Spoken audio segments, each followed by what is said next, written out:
Okay, people, so we're back, and now what we know is that we've got some other spaces to label now, and these are going to be the resident spaces, and we're going to label the auxiliary spaces and the mechanical spaces. So next up on our list, if we go again, we're going to go to the room function. All right. Now, what I want to do, remember, if I come over here, what label am I going to get? If I click here, that's 127. That's the wrong what? The wrong space. So what can we do? You remember our little trick from earlier? Oh, I didn't want that number here. I'm going to drag it to here and say move that to that room, right? And it should have moved. Let's try that one more time.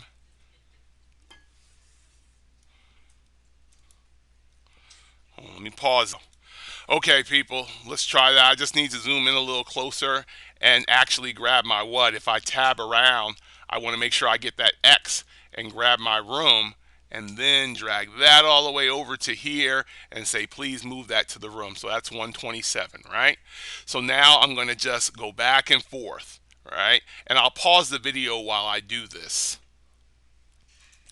Okay, so as you can see now, everybody, I've got these rooms on the odd side, numbered 127 all the way up to 145.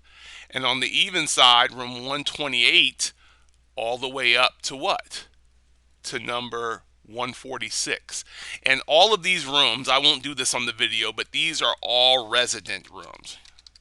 So that's what you can call them, resident. I won't go through labeling them right now. I'll do them on my own as you'll do them on your own, okay?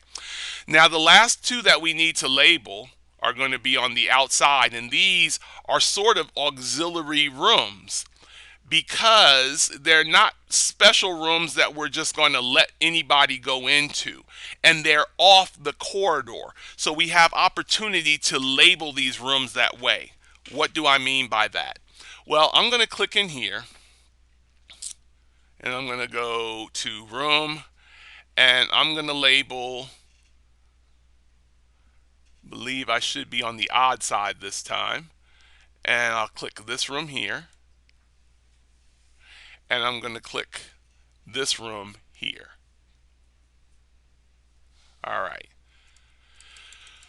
So these rooms now are 147 and 148. Okay, so I could make a choice here. I could say I could leave those rooms that way, or I could make them auxiliary rooms, but they serve their own purpose.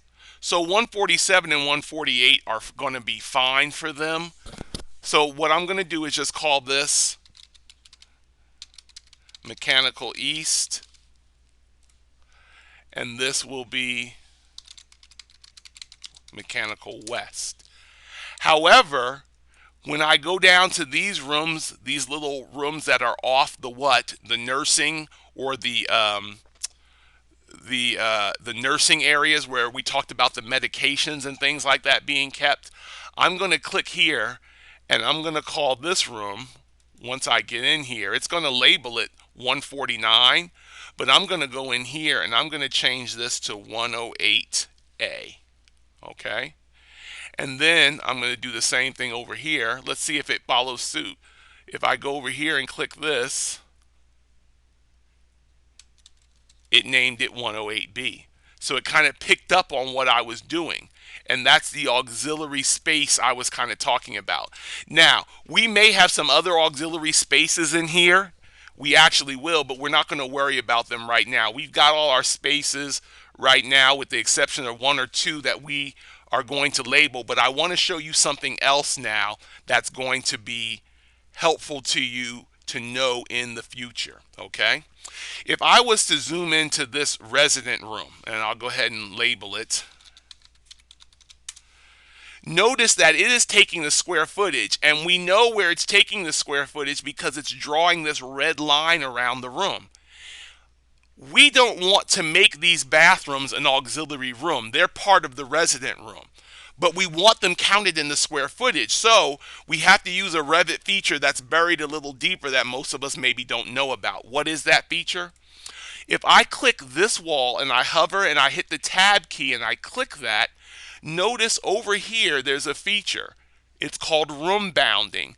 When I uncheck that, notice my square footage changed from what? From about 180, was it? 186? It changed it to 236. Watch this. I'll do it one more time. I'll hover over this wall, tab and click. And now watch this change from 188 to what? To 238. Okay? So now you can see how if we went around to all these rooms and we right clicked, we could take the bounding, sorry, not right click, but went over here, we could take the bounding off and we could see what the true square footage is. And that's important.